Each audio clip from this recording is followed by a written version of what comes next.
who's your guy down here driving an unmarked Charger, pulling people over? And it's not my guy. I've got calls from out of county on the other side of Indianapolis. Hey, there's a guy in an unmarked something, pulled people over, not in uniform. I ran his plate, wondered who it was. Comes back to a little town in your county where you know about these guys.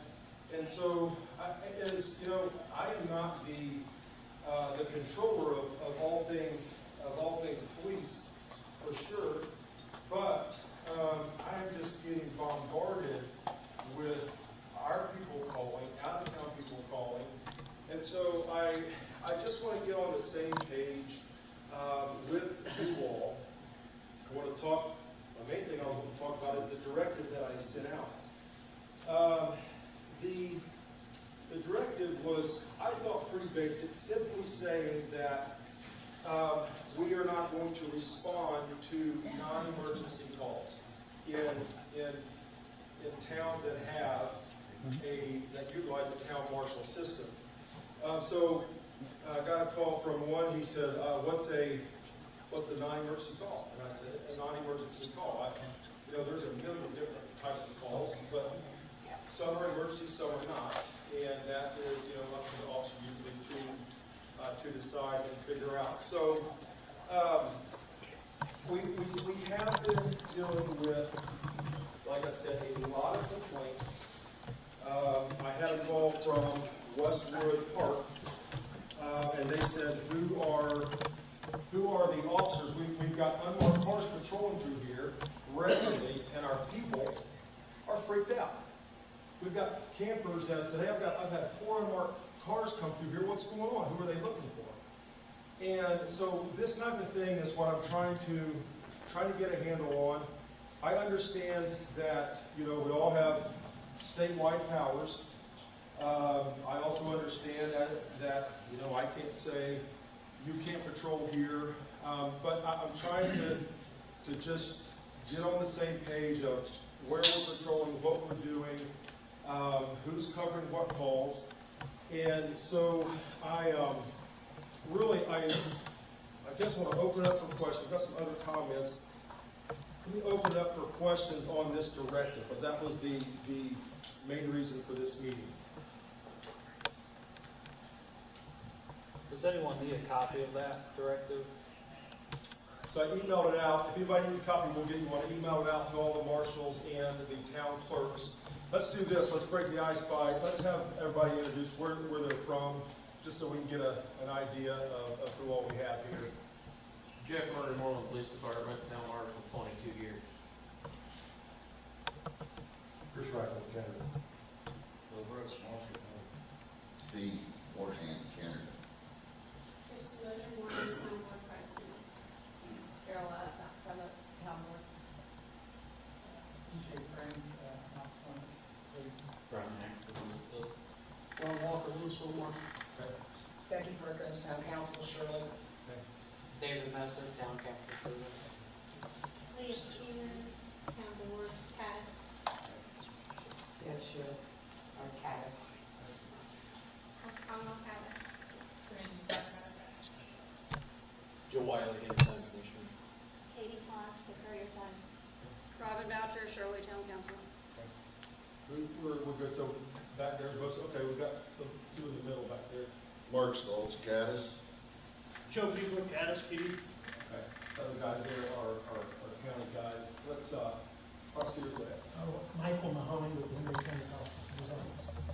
Justin will go to Castle Police Department. Burke, I live in Knightstown, so I'm Henry County resident. Tony Duvall, Indiana State Police. Michael Rourke, Indiana State Police. Chris Martin, State Police, lived here all my life. Dave Kovacs, Sheriff's Department. Brian Berger, Sheriff's Department. Sheriff's Department and Suffolk Police Department. Okay. All right. I appreciate that. Oh, Josh Smith here, Chief Deputy. So let's. Do we not have questions about the directive? So what's the reason for not taking the non-emergency calls? Is that punishment for somebody else screwing up? And who are those that are screwing up? So the reason for not taking non-emergency calls is we only have a certain amount of resources, and we have, how many town marshals do you all think we have in Henry County? Town marshals, not counting Knightstown and not counting Middletown. Of course, it don't count Sheriff's Department or police. How many, anybody take a guess on how many town marshals we have? How many overall do you think? I want to hear from the audience. How many? Town marshals or deputies, are you including? Marshals, including deputies, yeah. Probably too many. That number? Give me a guess. Somebody give me a number guess. 80. Okay. 65. So when you look at the numbers, we have 65 town marshals in the county of Henry. And again, that is not, even though that Middletown is a town marshal agency and Knightstown is a town marshal agency, that does not include them. So we have 65 people that have full police powers. Those 65 people cover 1,800 residents, okay? 65 people to cover 1,800 residents. We have 28 Henry County Sheriff's Department full-time guys to cover, well, the county, I guess you pulled 1,800 out of it. We're pushing 50,000. So when you look at resources and when you look at the total amount of non-emergency calls, there's not too many of them that come out of the small communities. And so there is some frustration with the town marshals and their deputies not, for lack of a better term, doing the real police work. They'll come in and burn the radio up, pulling everybody over that moves, and then they're gone. And you know, if we get a call of, hey, I just walked in my garage and I hadn't been in there for 3 months and I'm missing my mower and all that, I feel like that is something that in a town, and I'm going to use Greensboro for instance, there's 130 residents in Greensboro, and there are 22 officers. That is one officer per, what is that, 4 or 5 people. I feel like that it's only fair and reasonable, since that's not an emergency call, it does not need somebody on scene immediately. That's something that the town marshal, I just think that's what town marshals are there for. You've got a police agency with 22 officers. The random calls here and there like that, and pick on Jeff Murray. I mean, Jeff's done this for 20-some years. He deals with the little goofy odds and ends all the time. So it's, I don't want to say it's punishment, but I would say that if we're going to, I'm going to be careful with this term, but if we're going to come down and be a cop, let's do the full, let's do the full thing. So when I got the pushback that I did on it, I'll be honest with you, it just shocked me because there's not a lot of non-emergency calls. And it shocked me that I got the pushback. So I had to ask myself, why so much pushback? So I guess that with you guys here, what is upsetting about that? Let's open up for comments there. So my question is, if one of the residents calls dispatch and they think what's happening is a true emergency, at that point, who's determining emergency or not emergency? Dispatch or? So I that's clarified in the directive that I sent out. Well, without. Okay, yeah, no problem. So it shall be the responsibility of the on-duty Henry County Sheriff's Office supervisor to make the final determination of what calls will be deemed an emergency. If the on-duty HCSO supervisor deems a call to be a non-emergency that does not have an urgent time restriction on a generated police report, our supervisor will contact the complainant, the one who called about it, and advise them that they need to contact their local town marshal. So I want you all to understand this. We're not looking, no, that's not an issue. We're not doing it. That's not what we're looking for. We are going to respond to questionable things. But it is not the dispatches. I'm not going to put that on them. You know, anytime you get a call as a police officer, you personally have to determine, is this an emergency? Do I turn my lights and siren on or not? That is a call that every officer makes every time the radio keys up. Is this an emergency that I need to get there quick and hit the lights and siren and go? So those kind of decisions are not, they are at every call. The police officers make that decision with every call. Any other questions on like I said, the pushback that I've got and heard around? I want to hear it publicly, that way we can all try to get on the same page. I'll just say this, I feel like it was offensive to me for the time that I've put in, all the years that I've put in to work in my community. And I have been around through several sheriffs, I've been through several town boards, and if anybody knows, anytime you can stick around through a small town board, you've done something. So, because they change like underwear. I mean, that's the way it works. And I was offended by the fact that I try to do everything I can. If dispatch calls me and says, hey, the county's busy, can you take a call in Winston? Sure, no problem. Or I've even called one of my guys. If I'm not available, hey, can you guys run up there and take this? We have a backup plan. I just felt like I was drawing a line in the sand to me by saying, this is what I'm going to do. And that's how it came across. And maybe it was just unexpected. Maybe that's what it was. But I felt like that there's always been a lot of give and take, and it just didn't seem like everybody wanted to be on the same team now. It's like all of a sudden we're not going to participate with you. We don't want to do that. That was my take. Mine could be completely different than somebody else. Right? No, and I appreciate that. We all have our own takes on any given situation. So I'm not going to fault you for that. Surely not trying to be offensive to you. I think I have pointed you out several times on how you've done a good job. Right. So what is very clear, and I know you said you've been through several sheriffs and through town board for a long time, and congratulations on that, because that is an accomplishment. I haven't had to deal with town boards. But one thing that I did make very clear, even in campaigning, I talked about special deputies. And you talk about flack. Guys, I have had some flack like you would not believe. People coming in and slamming down badges. Well, my law enforcement career's over. I gave it my best. And you've never even been a law enforcement officer. You used that badge 5 weeks ago to flash one of your guys that pulled them over to try to get out of some kind of a ticket.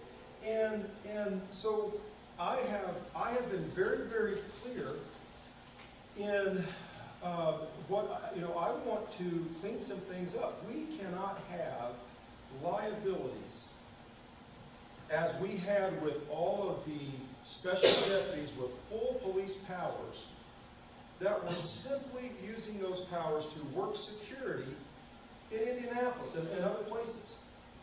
And here's the hardline facts. It's just an absolute fact. There are plenty of people who simply are wanting a badge to work security. You're not one of them. You're a full-time fireman. I'm not going to disagree with you. Right. I'm with you on that. Yeah. I completely agree with part of it. You're preaching to the choir on that. Right. So I made this clear before January 1st that I was not just going to talk about it. I was going to. I don't have any authority over your all situations and handing the badges out. However, I do over the Henry County Sheriff's Office special deputies. And let me just tell you all this, a fact. I asked for a list of special deputies early on in the campaign. There was no such list. So, number one, we've got people with full police powers wearing our badges, effecting arrests and utilizing police powers all over the place. We don't even have a list of them. So that's a little bit frustrating. Absolutely. Finally, I said, I'll tell you what, we're getting near the first. I need you to generate a list. So they generated a list the best they could, had about 65 people on it. And at one quick glance on that list, I'm thinking, I don't know, 6, 7, 8, 9, 10 people that's not on this list that are special deputies as well. We had 60 to 70 to 80 people running around all over the place with badges, with full police powers. Shocking. I had a guy call me, lit up. He said, I hear you're pulling our special deputy badges. I said, what do you do for the county? He said, what do you mean? I said, I don't know how else to say that. What do you do for the county? He said, I don't know what you mean. I said, what do you do for the Henry County Sheriff's Office? He said, I don't do anything. I work security. And he said, that's my only check other than my disability. And if I lose that badge, I'm out of money. So my frustrations began a long time ago with this. That we are taking, and I said, first of all, let me clarify something. No, you're not getting another special deputy badge. And I asked him, just for the kids, when's the last time you qualified for firearm? He said, I think about 3 years or so ago I did. That is what my concern is. That is a serious concern. And I told him, I said, let me ask you this. Do you wear any kind of uniform when you're doing security? He said, well, I've got a polo. I said, what does it say on your polo? Henry County Sheriff's Department. And you have a badge that says, yep. That is shocking to me that was even going on. And so I'll be honest with you, I'm a little bit jaded here with, we had to clean house, and it was not pretty at all. I mean, I've been a special deputy for 24 years. I'm sorry. You're not going to be a special deputy for another 24 hours. And I don't mean to be ugly, guys, but I come from a business background where liability, listen, I've been on the wrong end of the liability side, and when you make stupid decisions, I made plenty of those, I got to eat it. I ate it financially. We seem to be cool here, let's let everybody do whatever, because if we're not going to eat it, the taxpayers will eat it. And I'll tell you, there will come a time, how many lawsuits I've seen lawsuits come in, John Sproles, I'm listed on it, and your guys originated one of them. No, but my point with that is people sue for everything. You can sue for anything. Can you win is the question. But this is going to happen. I was concerned about limiting our liabilities. You hear about a limited liability corporation. I'm all about limiting our liabilities. I'm a little surprised that some of the towns take on the liability, because let me tell you something, you're going to get sued one day, and lots of times they'll just pay that out. Well, we'll go ahead and pay them a couple $100,000, it's cheaper than fighting. Oh, and then your insurance is going to go sky high. I've been there, I've had to pay it out of my own pocket. So I sidetracked a little bit there, but my point is, we have had to do this in-house. It's not been easy, but one thing that I have told our people, I'm going to have tough conversations, because I'm not going to accept the banging heads, the liability. We're going to at least get together and try to get on the same page. And again, that's back to the reason for the meeting tonight. But we have dealt with a lot of frustrating issues where we're running into officers way outside of their limits. And I'm just going to go back to the Westwood Park thing. That just kind of shocked me. First of all, why are you patrolling Westwood Park? I know it's only 2 miles, 3 miles from here. And I'll be honest with you, this sounds bad, but I don't see, is anybody here from Greensboro? Not surprised, to be honest with you. I had a conversation with the chief of police there, and I want to be careful because I can get uptight about that. But I asked him, who with good sense would you guys send 5 different unmarked cars through a campsite area? You know those people are like, crap, let's load up. I mean, it doesn't even make sense. What is going on? And you'll see notes put in our Cad system. 5 campsites utilized, all quiet. What is going on? And I'm sorry, I'm just getting on some frustrating, but there is some frustrations that occur, and I want you guys to be aware of it. Again, this is not an easy conversation, but I want you to be aware that it does generate frustrations with law enforcement officers who do this full time for the low pay. They do it full time for the low pay. And then you've got badge factories. And guys, here's the bottom line. That's simply what some of these places are. They are badge factories. That's it. They're not from around here. Since Greensboro's not here, and I know it's on camera, but, you know, I would rather them be here, but they can watch it on camera. 22 police officers in Greensboro, as I said. You know how many of them have a 765 area code? 0. Not one of them. Not one of them have a 765 area code, and there's 22 of them in Greensboro of a town of 130. Here's the bottom line. That is a badge factory. That's all it is. They have had somebody talk them into starting a police department. I'm going to talk about that for a second. This just ties into the concerns that I have. We'll talk about starting a police department. I was eating ice cream in the Ace Hardware parking lot the other day, and just looking at State Road 3, and I saw a black unmarked Charger with spotlights on both sides. Excuse me. So I thought, I'm going to go catch up with them and see who it is. I pull up to them, there's no plate on it at all. No plate, just no markings, no plate. And so I was off duty, not in uniform, so I called the city, had them start a unit. And when he said he's getting pretty close, there was a safe area for him, so I'm going to go ahead and line him up. So I walk up to him and I said, hey, I'm trying to keep it light. I said, hey, listen, I've got a marked unit pulled up here. He said, I don't know what you're talking about. I said, well, I've got a marked on-duty unit. He said, I still don't know what you're talking about. I said, well, obviously you're not a police officer. Step out here and talk to me. So I said, are you a police officer? He said, kind of. I said, okay, what does kind of mean? He said, well, I was a Cad police officer recently. I'm not anymore. I said, okay. I said, where'd you get the car? I got it from Detroit, Michigan. Long story. He gives me this line. I just drove from Detroit. Bottom line, he just sitting there. You've seen the video. Lying his rear end off. Just lying. I knew who he was. He's already been arrested for impersonating a police officer here in our county.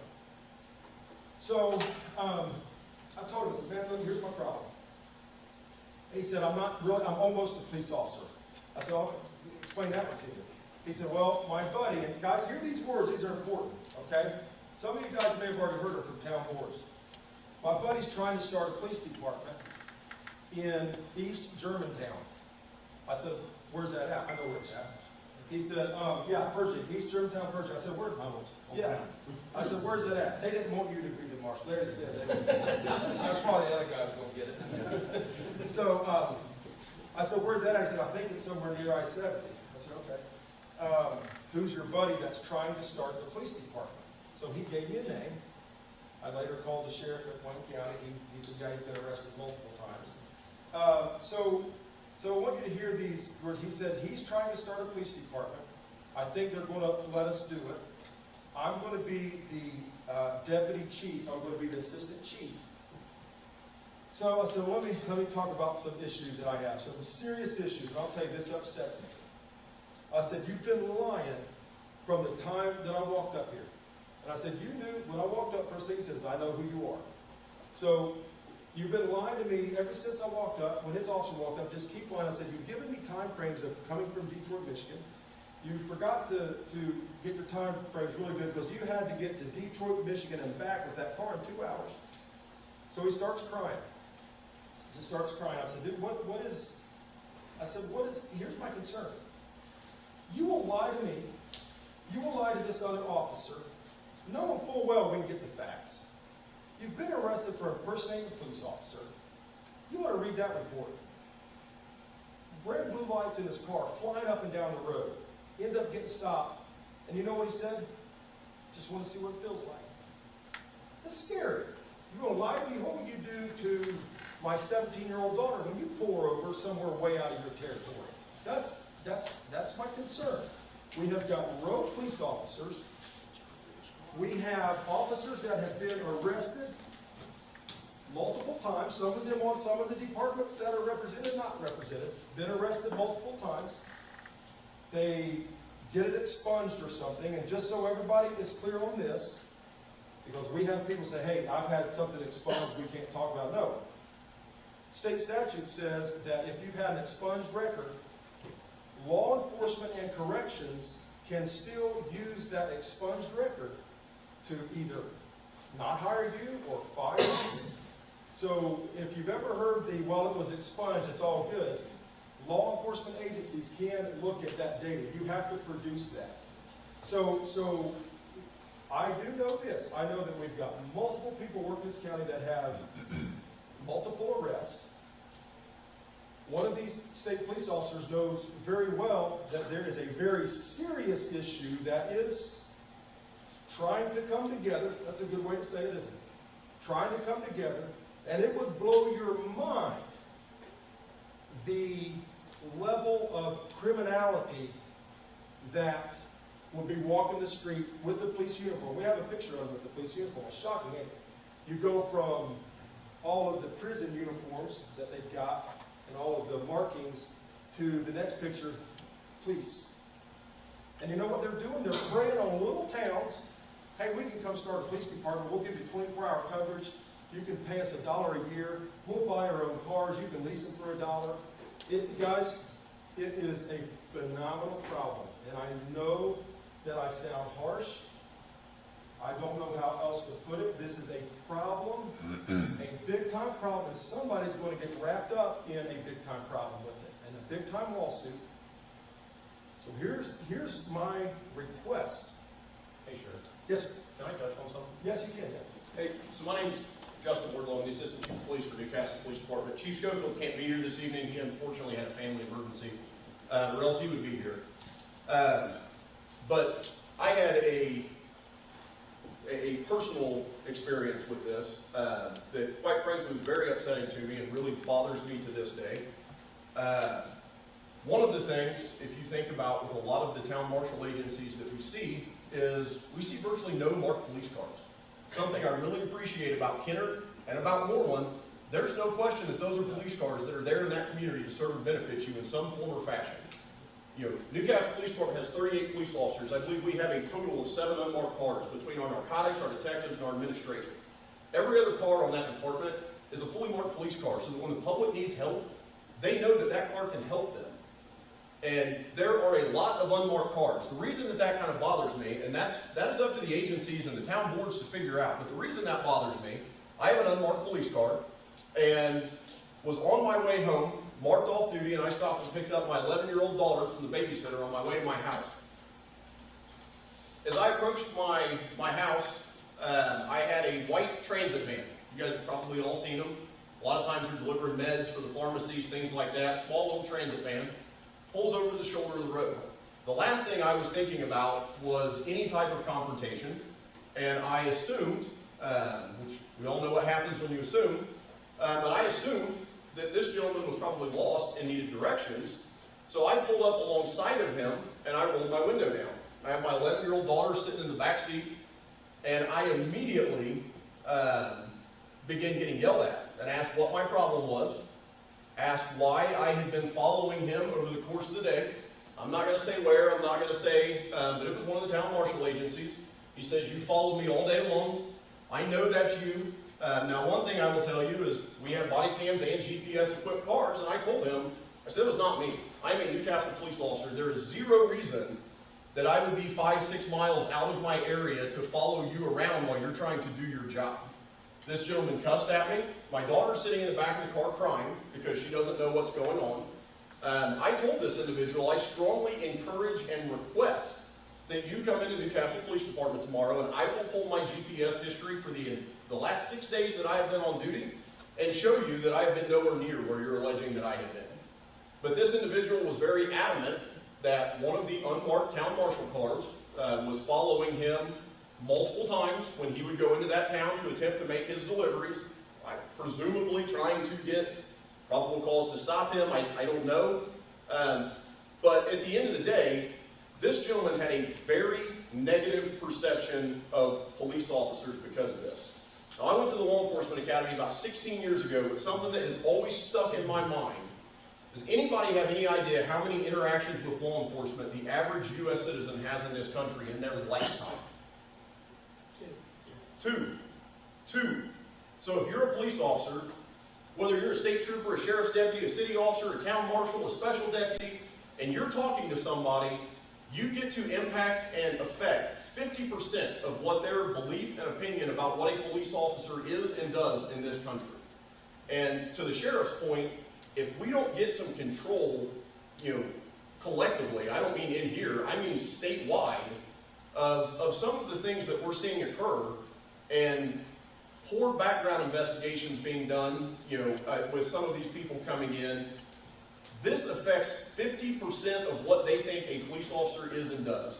Do you think the public sees any difference between Captain Burke in my uniform on a traffic stop, or the sheriff's uniform in my, it's a police officer. And they leave there remembering how that person treated them until they have potentially their second interaction in their lifetime. That bothered me. My 11-year-old daughter was crying because she, number one, I understand fully what I accepted when I became a police officer. Not everybody likes this. I understand that. My 11-year-old daughter didn't understand that until I had to explain it to her that day. So that's a personal experience I had. One of the things that I think is interesting is the tremendous amount of unmarked police cars that we have coming through Newcastle on a daily basis. People I have never seen in my life. So I publicly appreciate Kenner and Moreland, if there's any others, and I'm not trying to be mean. I'm not talking, sulfurs, absolutely. I'm not talking a 3-inch by 3-inch shield on the front of the car that nobody can see at 60 miles an hour. I appreciate marked police cars that everybody knows who they are, and I appreciate the people that are doing their part to positively affect what's already a challenging profession if you have one of the 2 interactions that person has in their lifetime. Thank you, Sheriff. Yeah, I appreciate that. So I just want to follow up on that. Sheriff? Yes, sir. I've got a quick question as far as taxpayers go. Everything that you guys are saying here sounds like I agree with you 100%. It's a serious problem. Sounds like state legislature needs to be working on it. Sounds like there are serious issues here, and I agree with everything you're saying. But not to be flip, it sounds like a law enforcement issue, a law enforcement problem. My question is, the citizens from Sulphur Springs, the citizens from Mount Summit and all the other small communities, they're also tax-paying citizens of Henry County. So my question is,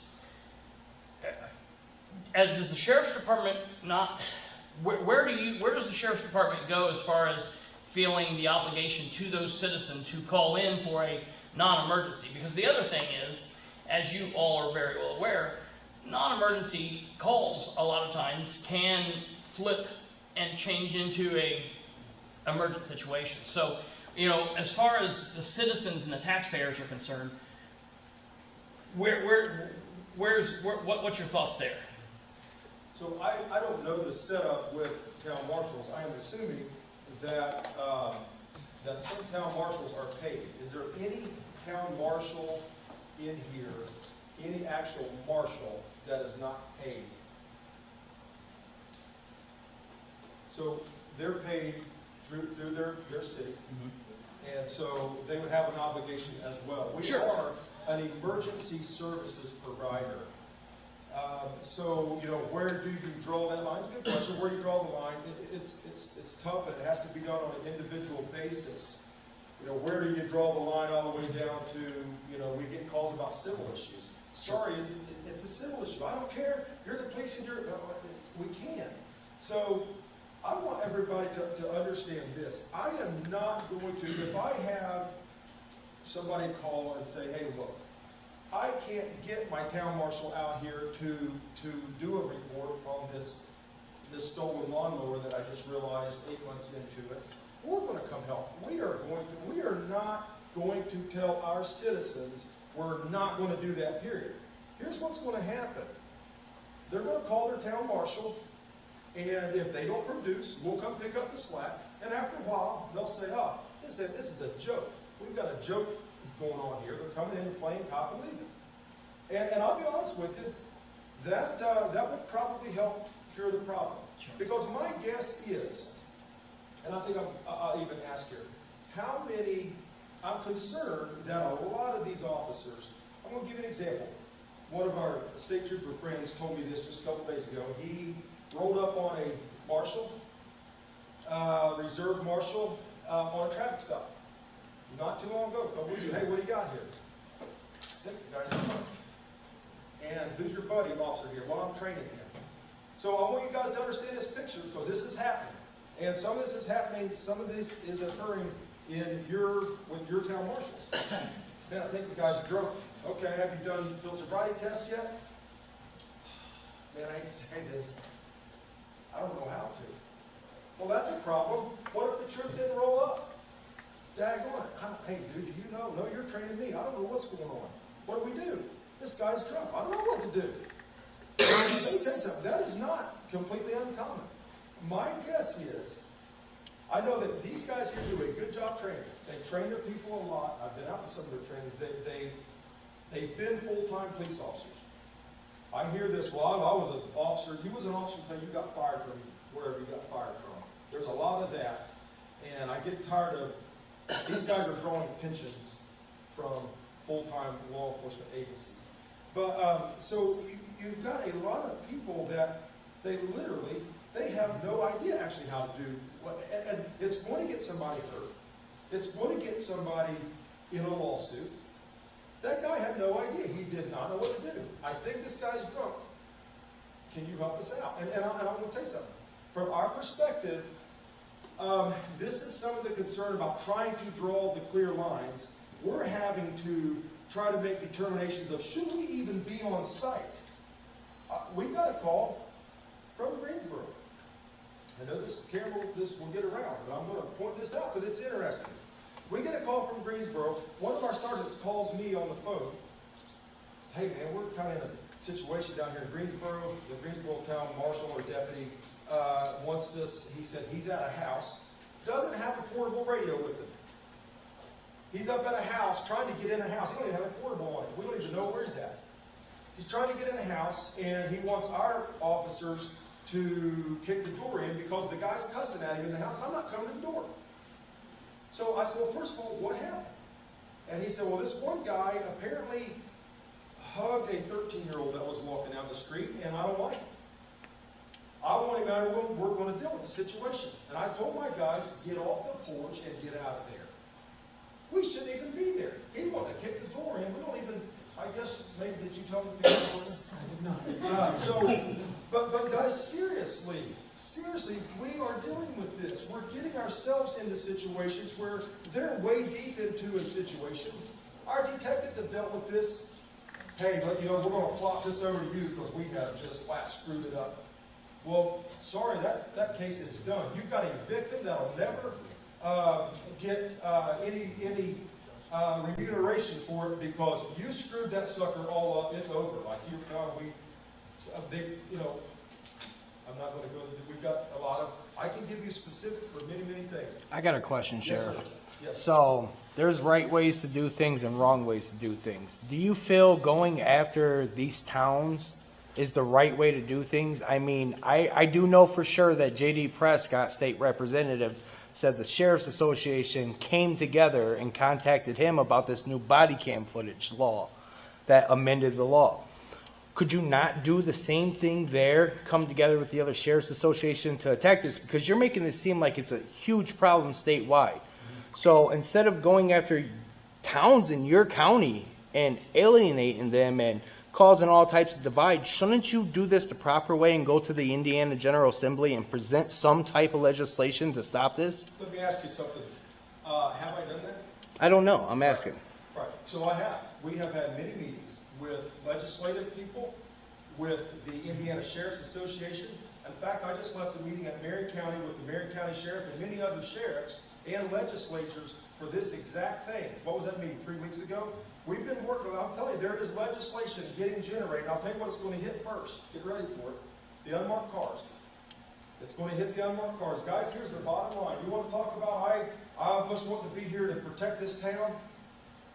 That car ought to say, police. Very big, and it ought to have your town labeled police. Because just like the campground scenario, you can be freaking your town people out.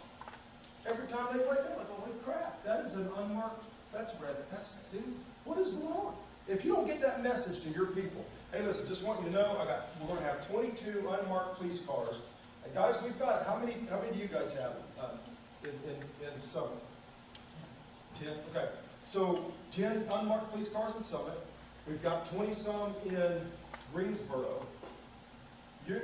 Don't try to sell, I'm here just to, like he said, I want to know they're there to help me.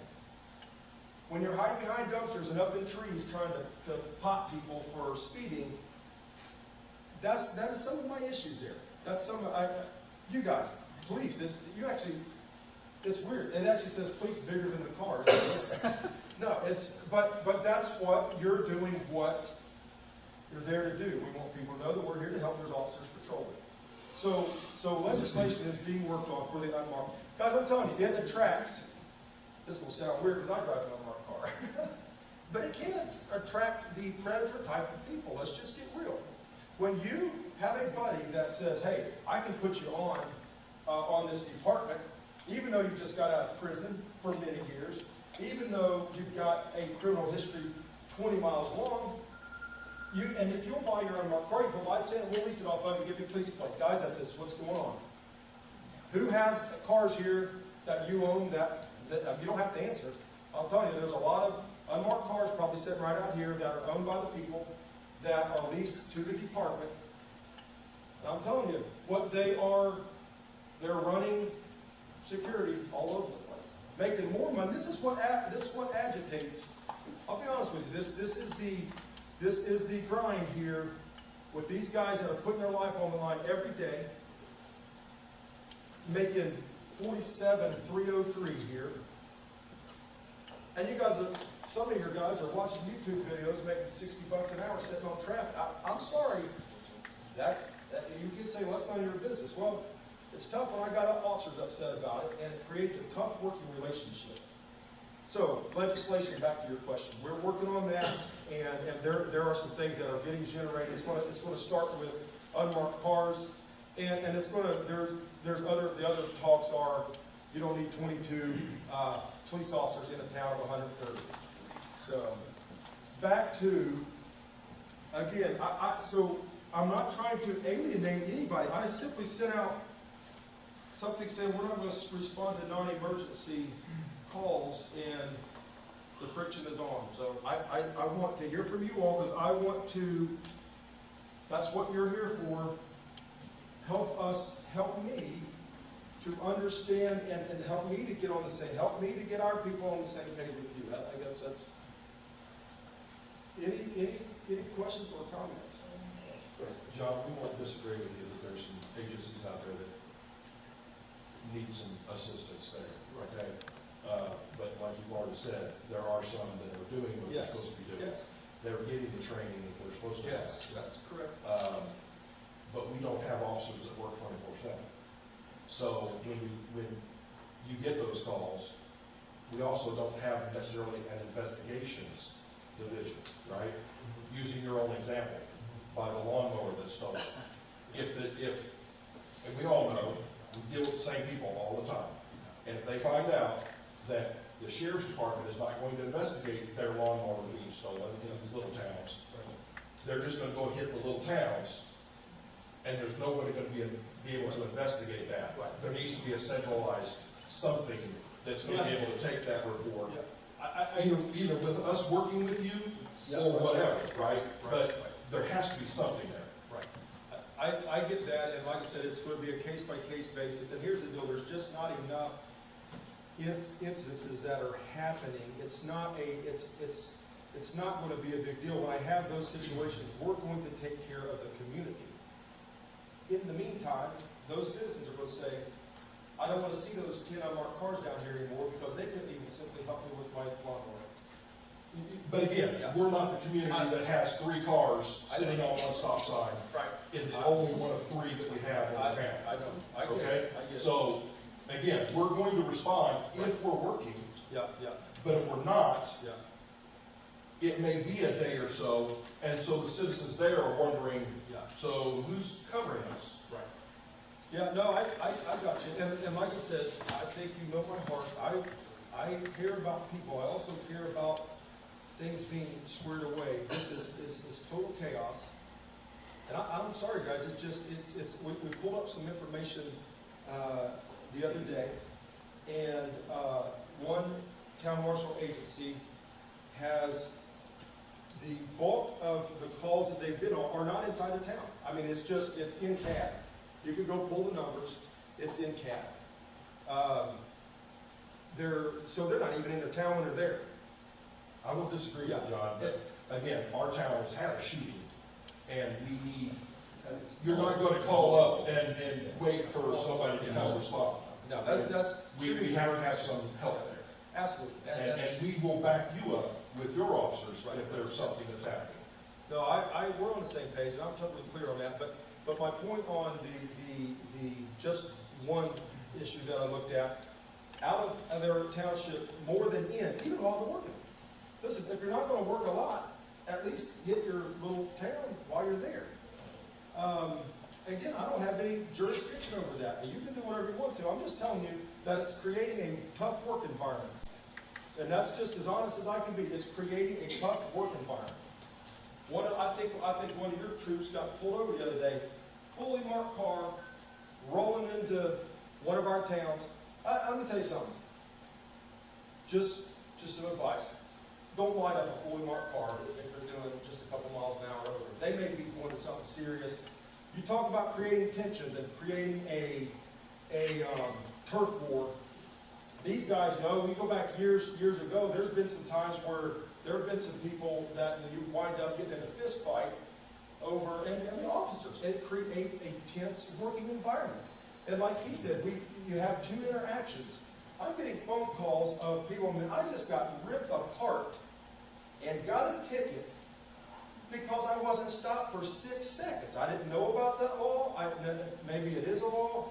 But when you're arguing about you didn't come to a complete stop for 6 seconds, here's $100 and some ticket, $180 ticket. Guys, those aren't good interactions. And it causes people to get upset with every one of you, of us that are in uniform. But I'm telling you, we're getting it frequently. One of the judges told me 2 days ago, yesterday, he said, I have flat, and I want you all to hear this from the town boards. Town boards need to hear this. Because you're not there, you're not going to see this, and they surely aren't going to come tell you. Town marshals that are represented here, the one judge told me, I have thrown out multiple tickets. And when a judge does this to you, you need to get the hint. He's tired of it. He didn't stop. He says he did. You know what, dude? Sorry, I'm throwing it out.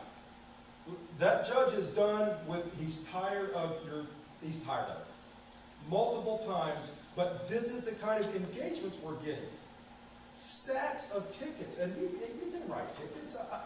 It's within your purview to write tickets, but what are we trying to do? I guess that's what I have to just worry about us, and I'll tell you, I'm worried about us, I know the friction that we're dealing with, and I'm trying to figure out how do we figure out where we can work together as best as we can and not be fragmented. Obviously, Greensboro's not here. We sent out an email, and I guess you can say, well, that's none of your business. We sent out a very simple request, an official email that said, can you please send us your IC statute required resolution that says how many reserve officers that you can have in your town. That's required by state statute. So we asked for that just so we can kind of know. We need to know who we're working with.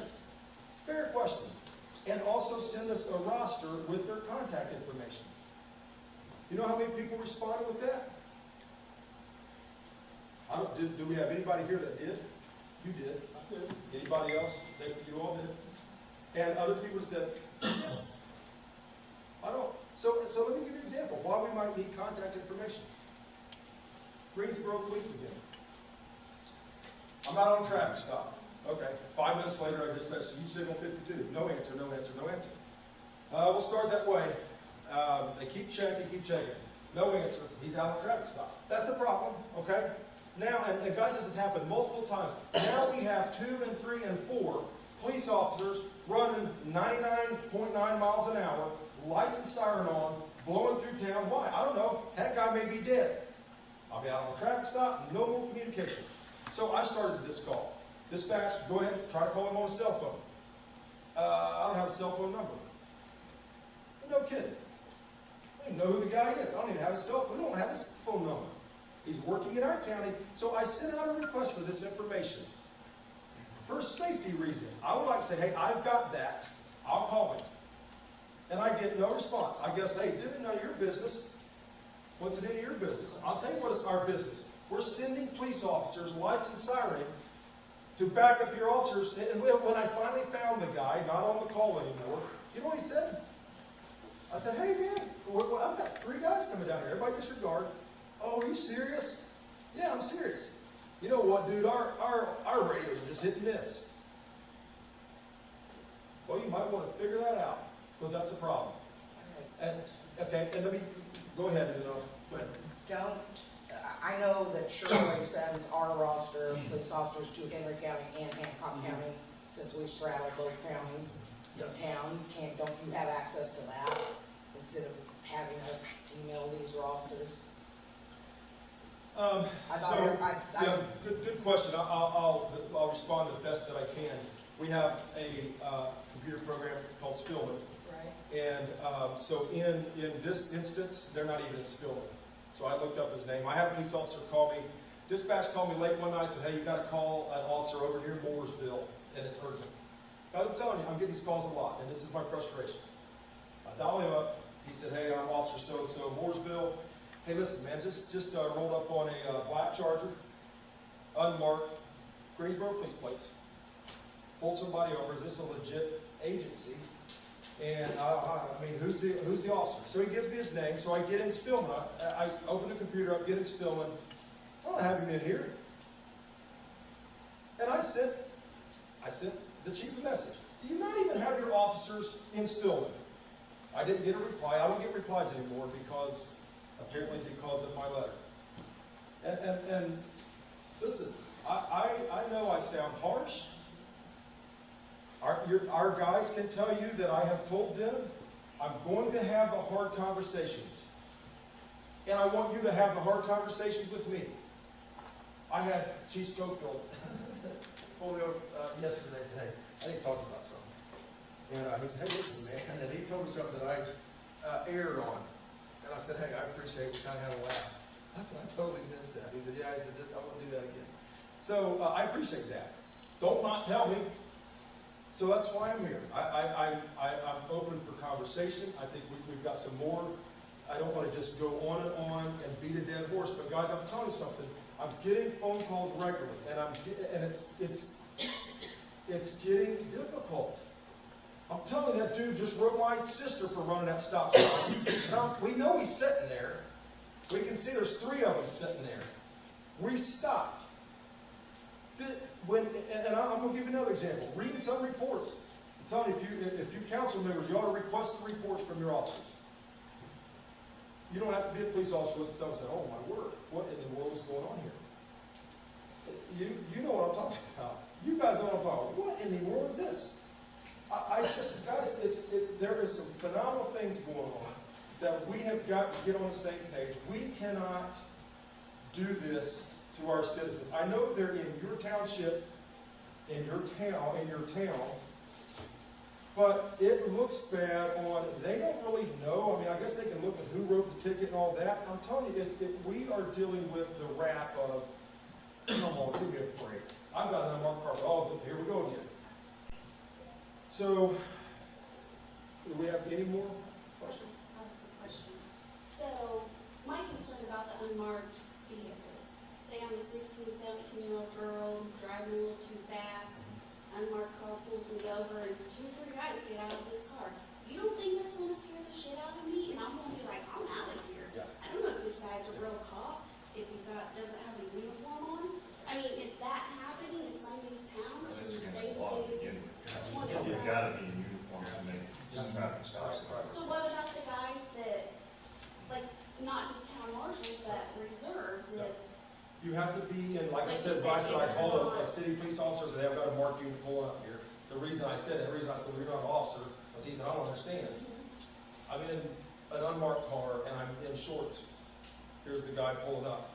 So, yeah, it is, there are some things for DUIs or some. But if some one items. that's not trained very well, we don't care. Yes, so I want to follow up on that. There's a very valid concern. It's a very serious concern, especially when you pull over these people driving these unmarked cars and they will lie. Well, if you, like I told that guy, you're gonna do that to me. What are you gonna do to that 16-year-old? I don't know, and I've got a problem with it. I was talking to one of our judges the other day, and we were talking about this, 2 or 3 officers getting out on me. And I was talking about an instance where 4 officers got out of the car on a traffic stop, 4 officers. Let me tell you something. Here's what the judge said to me. Look, man, obviously I'm a judge. I'm carrying a gun. You pull me over and 4 guys come crawling up on me, that might not turn out well. I don't know what's going on. So, see, here's the thing. It goes right along with what I'm talking about. You ain't gonna roll 4 deep unless you're working a riot downtown. Why? Because everybody knows you walk up 4 deep on somebody.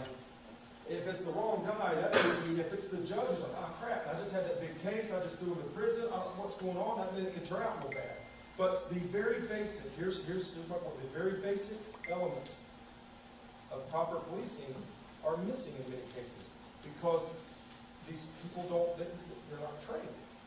Give a 40-hour course that you can get done in 15 hours and send them out on the road. Oh, that's so Yeah, you can get 40-hour pre-basic course and you can have a badge and a gun and police powers for 1 year until you get, there's a lot of details of that, but yes, 40 hours and you get that course done in 15 hours. Are these facts here? 40-hour pre-basic, there's no requirement to attend Tier 1 or Tier 2 academy. So I just Well, want say we're lucky to have Jeff, I will tell you that. Yes. Jeff does a great job, and yes, I'm not absolutely. concerned about him at all. So No, absolutely, but I want you to think about this. I want you to think about this. What if you said, hey, I want to be a police officer. What if I said, okay, I'll put you through 40-hour pre-basic, you get it done in 30 hours? What if I say, hey, call me if you need something, there's the keys. That happens.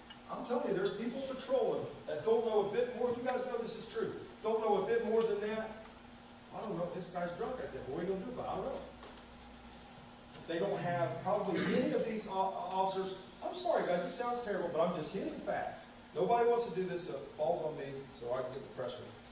How many people don't even have ARIES? That's the state crash form that you have to do an accident form. Are all your guys trained on ARIES?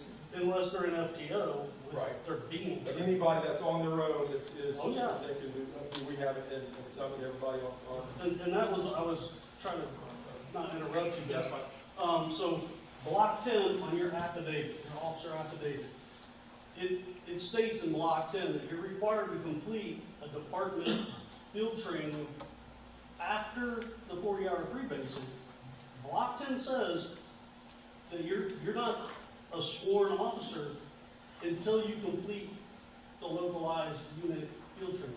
So if people are not completing their field training, they don't have their arrest powers. Right. Block 10. Well, that's departmental. How do we, I am an FTO, how do we prove that? I mean, if you Somebody ask me, I can provide you an FTO program. Let me finish my question. How do we prove that when somebody has been released on their own from a department who has been trained, allegedly? There's no way for us to prove If that. they can't even provide you their FTO program, that's a big problem. That's, I understand. I mean, like, You're I not can provide it to understanding the you. point. I can show you where I've trained my guys, where, I can show you that too, but I don't carry that in the car with me. So if we roll up on somebody and we're questioning whether they're legally allowed to be a police officer, do you have that with you that you can show me? yes, it's on our MDTs. It's on our shared drive. Okay. Their tasks my guys signed off on, they can access that in the car on the shared drive. Okay. Do we have any, again, back to, that's the reason I called the meeting, do we have any questions? I know there's been a lot of talk about it, I'm getting like no questions on it. Do we have any more questions about and do we have any conversation about how can we get on the same page, guys? Obviously there's tension. How do we work through it? I guess my question is, we've got a big event coming up, and all I need to know is am I going to have your support for the week of fair? Because that's a rather big offense to this county. Absolutely, absolutely, yeah. Then I don't have any more questions.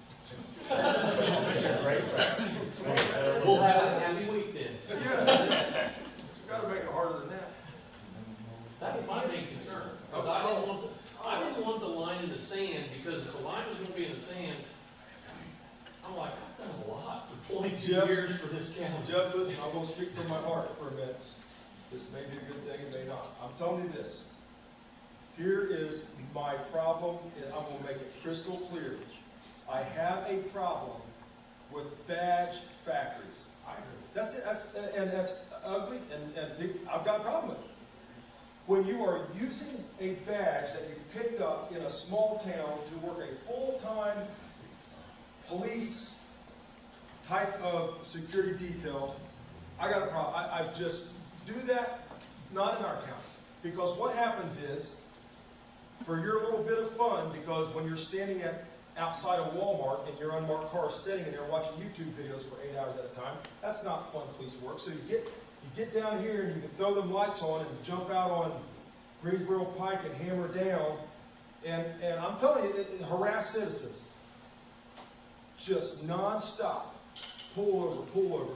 What, guys, I'm just being very transparent. I talk about transparency. Sometimes it can get you in trouble, but I'm telling you, that's my problem. My problem is not this. My problem is not Kinder. So go ahead. Yeah, squirrel. Yeah. Go ahead. So, any town marshals, any conversation? Have you ever been to town board meetings while the officers are there for our meeting and just, try to have someone show up and make Here's the thing. It's not. It is. I want you guys to be clear that I understand this. It's not my jurisdiction to tell your officers what to do. I don't have jurisdiction over that. I'm not trying to do that. But when we intermingle, that is where I'm trying to have clear lines of communication on. We are going to work together. That's what I'm trying. I don't want to go to board meetings, and that's the town can have whatever the state allows. They can do their own police department, but just know that it's difficult and there's tensions with. Let me give you another reason. I'm sorry I'm picking on this, but guys, I'm just going to say it from the heart. If you look at Greensboro roster, you're going to see 22 people, and it is, guys, it's phenomenal. Chief, assistant chief, lieutenant colonel, every other kind of brass you can think of. And guys, I know this will get out, and I'm fine. I'll probably pick up a phone call on it. But this is real world, all right? Because we see it in our officers. I joke with our captain, and I'm gonna tell him. Sometimes I'll send him a picture of a captain. I'll say, "You ain't the only captain in this county. Just remember that." And we've got captains wearing captain bars, and it's okay. But guys, please understand, it's frustrating. You got a captain over here that's been here for 20-some years, been on SWAT for 30-some years, weird how that works, has been through it, has given his life. You ought to see his salary. It makes me mad. In fact, I just shipped off our new budget, and it's a whole different proposed salary. Given his life to this, just hear me out here. You got some cat rolling up with captain's bars on, and it's frustrating. And I know you guys look at me and say, "Dude, you got the stars on, and you don't know anything about this. You're 4 years in." That's just the way it rolls, I guess. But it's frustrating, and it causes tension. And that is, so I'm here to listen. I've got a couple more things that some other people are going to talk about. But guys, please, anybody, any comments? You've been shaking your head a lot at me. You've got to have things to say. No, I'm walking EJ. Okay. Well, I know you can't come to our town and tell marshals what to do, but that was just a suggestion to kind of meet and just try to make people understand that you are trying to help our little communities, because we are trying to clean up New Orleans. It's been a little rough. So like if our community, our town marshals, our town board know that you're on board and you're there to help us as well, then I think maybe that might help you where there's not so much tension. And that's a good suggestion, and I appreciate that. And I want to say this: there are a lot of good reserve town marshals out there. They know this. I'll go out and hang out with you guys. I'll try to have less because since January, but they'll be working. I'll go out, sit and hang out with them, talk to them. Good people. Again, I want to be there for the communities. Guys, here's what I'm against. I'm against badge factors. I'm just going to say it. You know who you are. And I don't want to facilitate badge factors. I don't want to facilitate it. And, hey, we've got your back, we're on your same team. No, you're not, I'm sorry. You're a badge factory, you're a mall cop, and guys, don't, I'm sorry. But don't pull that. You know what I'm talking about, it's frustrating, ain't it? Have you ever had that happen to you? I know what you're talking about. It's frustrating. Sheriff, can I say Yes, sir. something? I think to the town board members, that, my concern is just accountability. Who's doing the background checks? Because we know for a fact there are some in this county working that has a criminal history, and like the sheriff said, arrested more than once. That is my concern. And access to a computer system that has people's social security numbers in it, dates of birth, very sensitive things, victims of sex offenses. And these, a lot of them are not even from our community. So I would have to ask the question, why are you here? Why are you even here? You have no ties to our community, and it's probably because you got fired from the last place you was at. So I want to be clear to the town board, I'm just really concerned about the accountability. And I don't know how in tune you are to that, if you're just trusting the town marshal, but please at least be doing some background on some of these individuals. Because I'm very concerned. This all comes from me. I am truly concerned about the people in this community. I'm, like someone said, the young female teenager getting pulled over and being, targeted. I'm concerned about things like that. So for me, that is one of the biggest issues, is just that accountability. So please make sure you know who you're hiring. Do some background. And if they're coming from another police agency, that agency now by state law is required to give you information on that officer. Yes? I know our department runs III background checks on any Good. reserve. I also know that because I put them into the ILEA database, it will red flag them if the III doesn't catch it. If they're expunged, that's when it shows up. Good. So if you've got departments that are not doing that, that's a big problem. Yeah.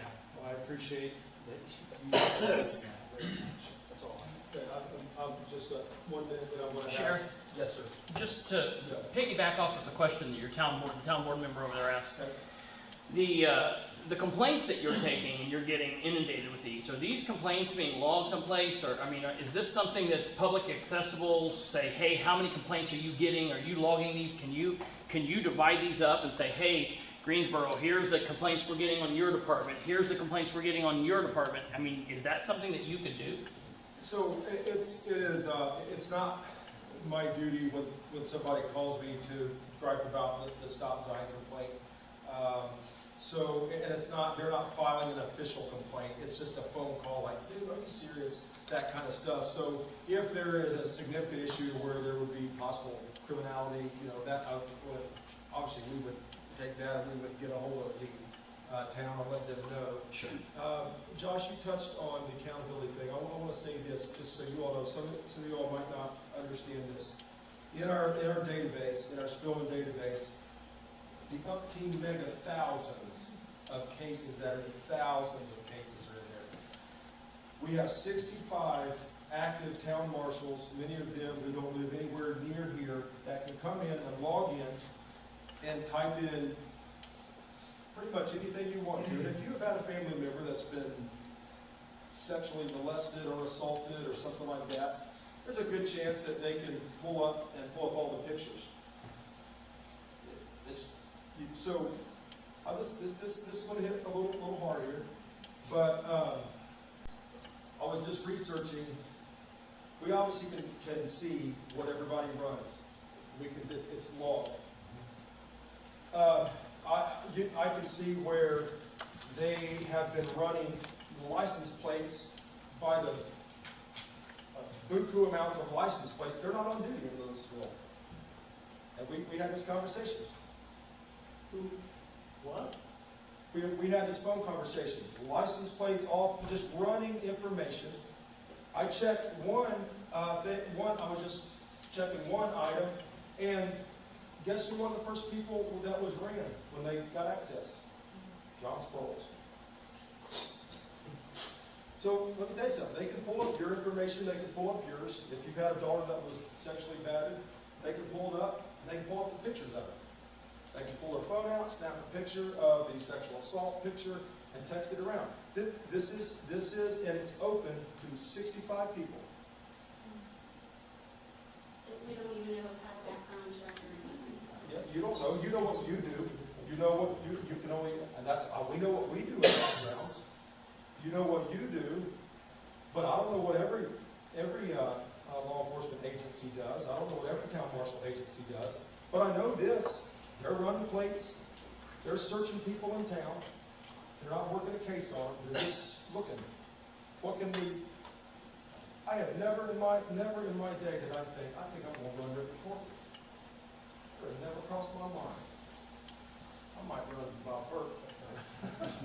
So, guys, this is serious. He's talking about accountability. This is serious stuff. You can find pictures of if you've had a family member murdered. This sounds terrible. Shot in the head. Go find it, pull all the pictures up, you can snap a picture up, send it to your buddy. You want to get in a lot of trouble. But it's rampant, and so I am concerned about the accountability.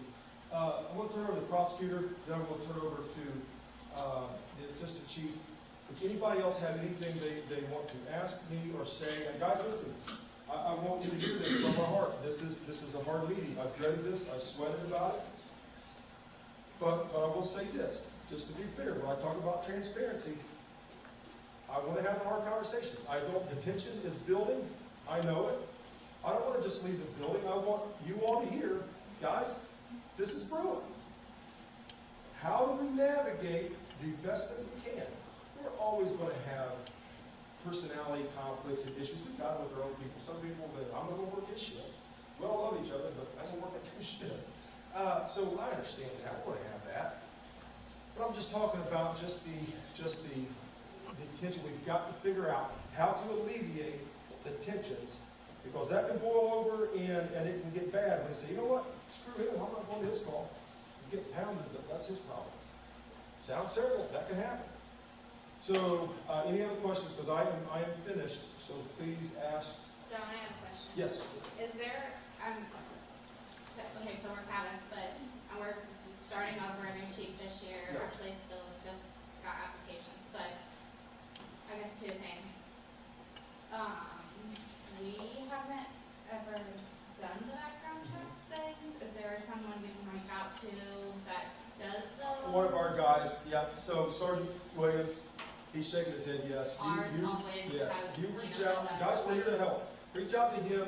He can help you with that because they do our backgrounds, and we'd be glad to help you with that. And then the second part is, can you reach out to town if you do have a problem? Because if there was someone, we wouldn't know about it because they're not going to tell themselves. Your guys aren't going to tell themselves.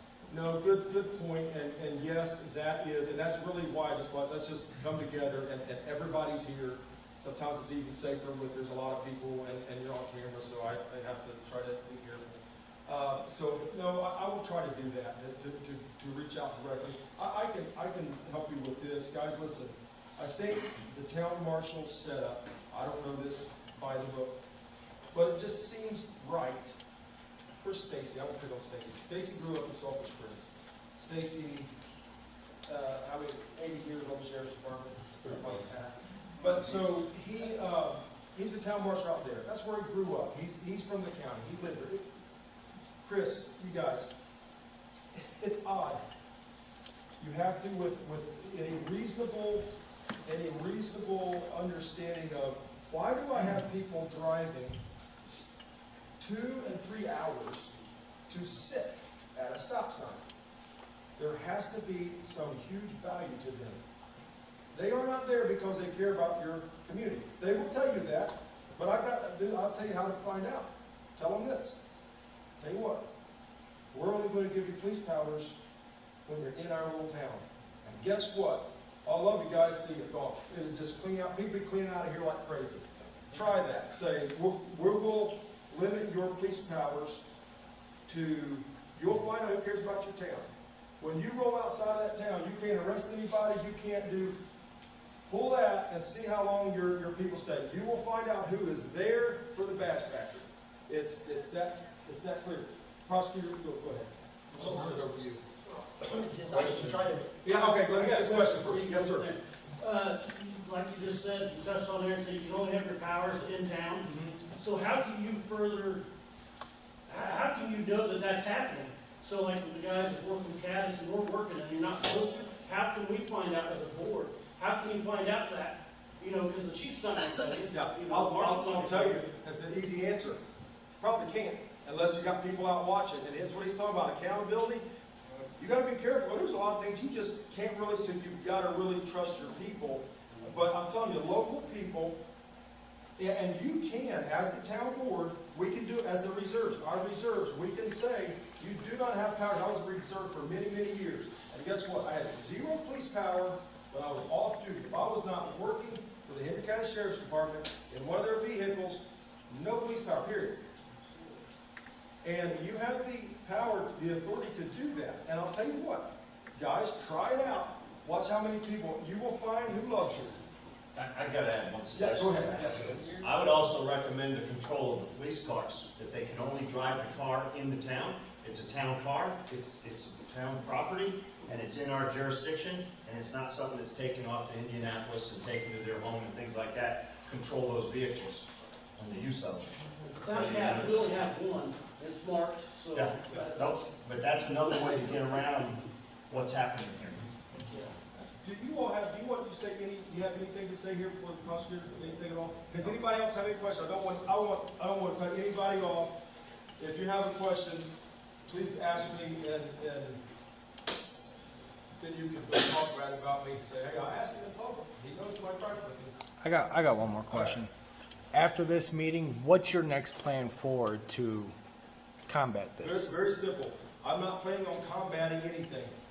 My plan forward is to take care of our citizens, and hopefully the little odds and ends that are non-emergencies, the town marshal people will do it.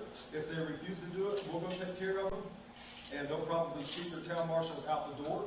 And so I'm not going to combat anything, guys. I'm here because I care about people, and I care enough about people.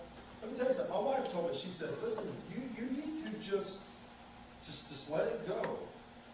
And here's what I told her. I was elected to take care of our citizens from rogue people and from rogue police officers. Same thing. Just because you got a badge on, it says listen, if you are driving your town crazy, and if you're driving other officers crazy, guys, if you don't do it. It's creating friction. But moving forward, I'm not here to combat anything. I'm not going to follow up. Obviously, nobody. You guys know who you are that send us the information, and I appreciate it.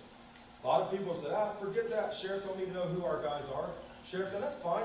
I don't have any authority over that. Sheriff, but we will continue to work with ISA and legislation. Yes, sir. We are proactively working with ISA, Indiana Sheriff's Association, and state legislators, however you say that. And yes, unmarked police cars, the target, that is on the radar with the legislators. Unmarked police cars, also leasing police cars to a town for $1, that's on the radar. That just don't make, reasonable people say, oh, come on, what's going on? I'm going to lease my car to you for $1. Any other questions? I'm in it. Prosecutor Michael. Thank you, Sheriff. I just wanted to mention, talk to the sheriff about his directive. I'd be glad to talk about his directive. The important thing I hope everyone realizes is I know the sheriff, and any emergency, the sheriff's going to respond to. We've discussed that, and we'll be having follow-up discussions. And any emergency, he's going to respond to, and his officers are going to respond to. And I was talking to the sheriff this morning about this, and something I know the sheriff touched on this morning, or this evening. Officers, they have to make these determinations every day when they're out there. They have to determine, they have to prioritize. The sheriff's got 4 or 5 deputies who are on duty at one time at some points of the day. These officers, they can't cover the whole county. They have to prioritize these situations. And so, but I do know the sheriff's going to work through the emergency situations. Anytime there's a situation that needs help, as the sheriff's able to, I know the officers are going to do that. And so I don't want anyone to think that their communities are not going to be covered with the directive the sheriff put out. Any questions for the prosecutor? Assistant Chief? You guys have anything to say first?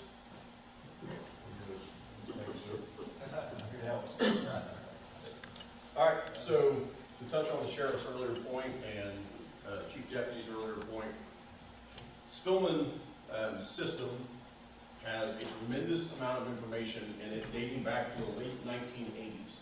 So think of, I can tell you Newcastle runs about 13,000 to 15,000 calls for service per year, and dating back to the late 80s, that has been reported in Spillman. There's a huge amount of information in there. If you've ever had contact with law enforcement, your information is more than likely in Spillman. I cannot think of anything worse than having a family member victimized and finding out that people that had no need to be in that report were in those reports simply for their own information. What I can tell you with Spillman is absolutely everything that's done in that system is logged. So you can pull up and look and see who was in there and see who got in this report. We've used it over the years in various capacities, whether it was needed for internal investigations or other things of that nature. You can see exactly who accesses what information. I will tell you there have been issues with people, putting it mildly, simply looking at things they have no business to look at. Because there was a pursuit the other night, and I want to go in and read that pursuit report, even though it had nothing to do with me or my jurisdiction whatsoever. The other thing I will tell you, the Spillman was purchased in 1989 by Newcastle Police Department.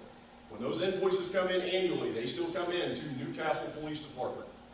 There are interlocal agreements that were done several years after that to bring the Sheriff's Department onto our system. As such, they help pay for that bill. 911 helps pay for that bill. 911 does so because that is the Cad system that we are allowing them to use to dispatch. Dispatch used to be separate entities, and we had a city and county dispatch. Later on, Middletown did an interlocal agreement to have access to Spillman and pays to be on Spillman. Knightstown has an interlocal agreement and pays to be on Spillman.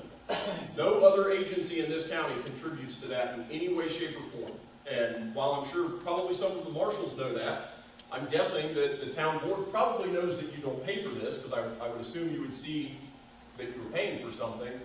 But I'm guessing that many of you don't realize that that is a piece of equipment that is owned by Newcastle Police Department. And to be very honest with you, we are removing everybody off of Spillman that does not have an interlocal agreement with Newcastle Police Department or the City of Newcastle to have access to that equipment. This is not something that has came about quickly. This is honestly something we have been looking at for several years as we have seen numbers explode. And somebody asked me earlier, does it cost you more money every time you add somebody? And so I guess I will first and foremost say, I think that's somewhat irrelevant. We go out and buy ammunition, and if they're giving me free ammunition and I choose to give it to somebody else, I guess that's my prerogative. But there's not any other equipment in law enforcement that the city purchases and then just says, hey, if anybody in the county wants this, come and get it. If you want to drive one of our cars, they're up here, come take one. That's not how any of us as government entities operate. And everybody is going to come off of Spillman. If at some point in the future you wish to approach Chief Schofield about potentially doing an interlocal agreement to have access to that, that is something that may be entertained in the future. I will tell you it will not be in the foreseeable future. So I will be honest with you. Every town marshal has already been removed out of the system. As of the end of this meeting, nobody has access to Spillman that does not have a signed interlocal agreement to access that system. With that being said, I'm sure some of you may need access to an arrest report, or I was investigating this and I had done that. We have no intention or desire to withhold that from you. You can contact me. I will happily give you my email address, and I will make arrangements to get you the information that you need out of Spillman. Spillman is not owned by the county. Spillman is owned by the city of Newcastle. So, effective immediately, nobody has access to Spillman that does not have a signed interlocal agreement. When we talk about paying for that, it does cost, because that is not a cloud-based system. I am not a tech individual, but that information is stored on our servers. Here, just a couple of years ago, there was hundreds of thousands of dollars spent to upgrade those servers to be able to continue to hold and store that information as it builds up over the years. And I mean no disrespect, because most of you had no idea, but nobody helped contribute to that besides the individuals that have interlocal agreements. This has been talked about multiple times, that why do 4 agencies are the only ones that contribute in any way to putting this on there. If you take the number of full-time merit officers that we have and the number of full-time merit officers that the Sheriff's Department has, we have less users on Spillman than town marshals in this county right now. And that is, quite frankly, I think that is unacceptable. So, effective immediately, none of you have access to Spillman anymore. So I think that goes back to the Sheriff's earlier point. You guys need to get your contact rosters submitted to, at a minimum, the dispatch center, so that we still have contactability with you. I will say what was not taken out of Spillman is all of your unit numbers and information. When you mark on duty with dispatch, you will still be put in Spillman, and every on-duty city police officer, sheriff's deputy, Nicetown officer, Middletown officer can see who is on duty. Because dispatch needs to have the ability to see who is working and know that you were on a traffic stop and we've not heard from you in 5 or 10 minutes. And we have no intention of taking that capability away from dispatch. But as far as using it as just a free reporting system and a free search and lookup tool, that is not going to continue. So I've already spoke with Prosecutor Mahoney prior to making this decision. A probable cause affidavit can be typed in a Microsoft Word document. If for some reason your agency makes an arrest or needs to file a case, work with the prosecutor's office. Indiana State Police is on a totally different system than we are. Department of Natural Resources is on a different system than we are. By no means is Spillman the only system that you can have access to or be on. If your agency wishes to have a system, you can absolutely call Spillman Technologies and say, how much does it cost for us to have access to Spillman or our town marshals, or MobileCop, or any other number of CAD providers that are out there. I have a memorandum prepared by Chief Schofield that you are all welcome to have a copy of. Does anybody have any questions? Well, follow up on that. It didn't far away on any questions. I just wanted to make sure to clarify what he said. Contact me if you have questions on that. It's not our system. I just wanted to read. Any questions? Also, prosecutor's office, you can get copies. You can talk to retired Captain Ed Manning. He can give you copies of reports that you need. No, it's something that the chief would. Any other questions here? We're going to dismiss. We're going to dismiss now. I want to make sure and hear from you. If you have something to say, I don't intend to have more meetings like this, and I don't intend to. You used the word a little bit ago. I'm not following up, and I just wanted to clearly put out where we're at and try to know how we can work together with that. So, any questions from anybody at all? So you don't need. Does anybody need a copy of the directive? I've got some copies of the directive. I can fill it out, but does anybody else need one? I know I have it Yeah, in no mind. problem. Yeah, no problem. Anybody else have any more questions here before we leave for anybody, or even for the state? Do you have any questions for these guys? Now's the time to ask them. Hey, All right, no questions? take notes. Okay, guys, thanks for coming out. Be safe going home. Have a good night.